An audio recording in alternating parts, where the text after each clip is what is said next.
this video, I'm gonna touch on banking in Costa Rica for expats, my positive experiences with a specific bank, and the very alarming noise about another bank, what to pay attention to, pros and cons of banking in Costa Rica overall. And yeah, well, welcome to the channel. Stay tuned. First, in a nutshell, I moved in 2018 to Costa Rica with husband and 2 kids from the Netherlands. On this channel, I share everything I've learned myself. I am not the expert. I just show my point of view. Don't take my word for it. Come and explore yourself. But I love it when you learn something new. Banking in Costa Rica overall. Funny anecdote. If you have to go to the bank for something, bring something. Bring a book, bring a headset and music. Bring a sarong because the air conditioning is often super high, and bring some food and some water because it can take a while. It can take a day.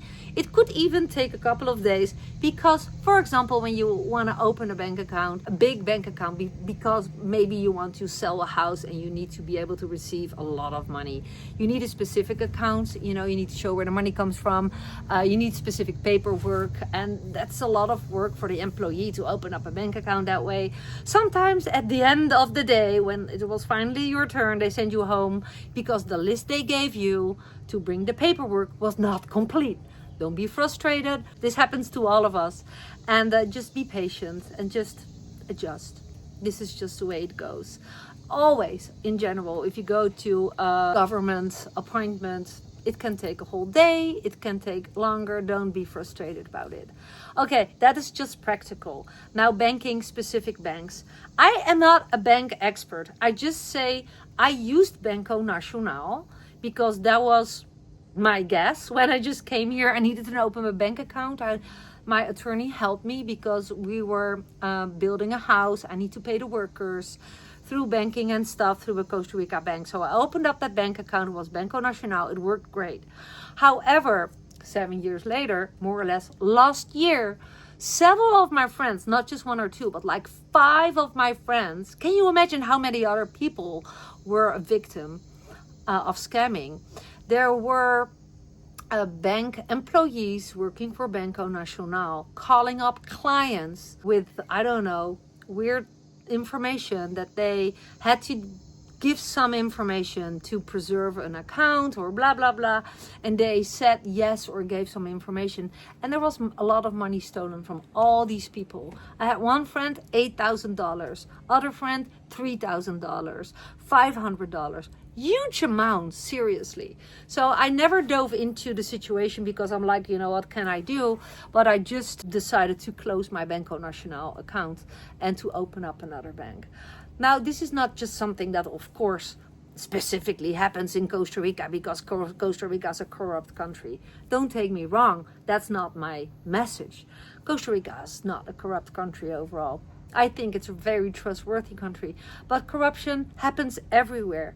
You should just pay attention to what's happening on your account. And you should never trust any employee calling from a bank asking you for private information. You should always just say no, go back to the bank and let them know what happened because this is not normal.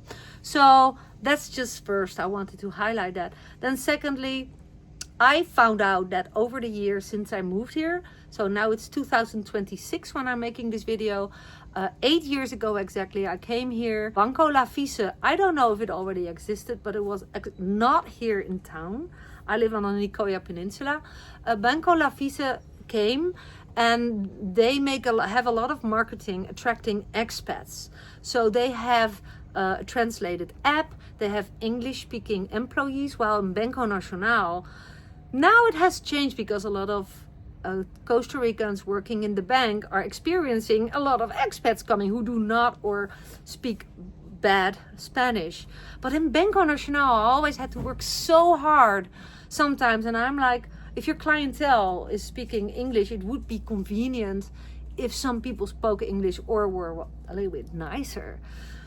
I came at Banco Lafise a couple of months ago after I heard the scamming story, and I felt so welcomed, and they did their best in speaking English. I speak of course Spanish, so we did like bilingual, and that was awesome.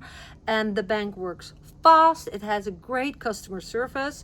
A friend of mine, I just saw him this morning, I had to go to the bank to pick up something, and he shared that he has a restaurant here in Santa Teresa, and his credit card was used by someone, and he found out that I was taking out in small amounts 600 every time, up to $8,000, and that Banco Lafise has paid him back and took all the responsibility. So his card was abused, took all the responsibility and paid him back $8,000 within a week.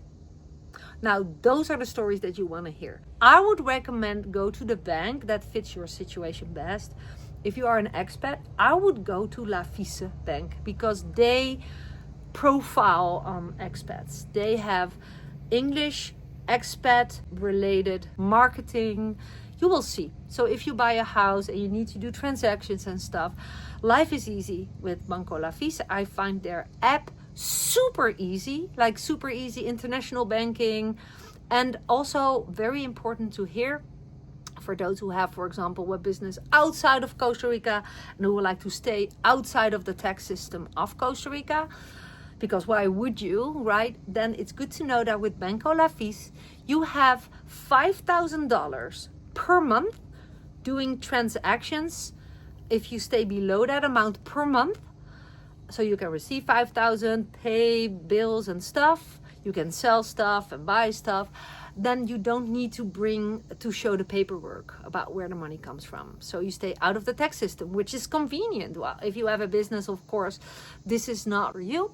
But I think it's worth mentioning because there are a lot of digital nomads who are moving to Costa Rica. I am one of them, although I do not live a nomadic life because I'm 8 years in the same property. I bought my property and I love it. I am officially a digital nomad. My business is built outside of Costa Rica, and that is an awesome way of being an expat in Costa Rica because you are legit.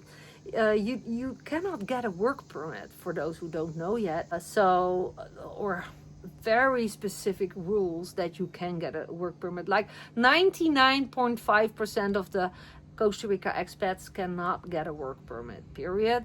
So being a digital nomad can be convenient. And well, anyway, Banco Lafise, I love it. And I think there's so much more I can share about banking in Costa Rica. There probably are more other awesome banks, but I don't have the experience with it. There is, for example, something worth to investigate if you maybe are looking into having a second home in another country like Nicaragua or South America. It would be worth to discover if Lafise also has banking in other countries. I just focus on banking in Costa Rica, which I can also use for international banking. But if Banco Lafise also has buildings and offices in other countries, I don't know. I do know that the BAC Bank has banking in other countries, and that could be convenient if maybe your business is built somewhere else in South America. But I don't know anything about it, so I cannot share anything about it. I'm just happy with Banco Lafise, not so much with Banco Nacional. I'm sorry to say it, probably Banco Nacional is still great, but they should really secure their staff, and a lot of scam happened there recently. So now you're warned. You can make a pure choice, but don't take my word for it, right? I always say discover yourself. Being an expat in Costa Rica, I never regretted a day. I want to thank you for watching, and if you are interested in joining my school community, link in the bio and in the comments where you can meet other expats, Costa Ricans, aspiring expats, and where we also exchange like trustworthy services in Costa Rica, so you don't have to figure out things by yourself. That's my vision of this group. And also I made another video about it, being lonely in Costa Rica. Social isolation is a thing, and I also want to help prevent that by inviting people to join my school community, Costa Rica Expat Compass. The link again in the comments and in the description below. Well, again, thank you for watching and your subscription to my channel. Thanks for the thumbs up, the comments, and the shares. I appreciate you. Pura vida!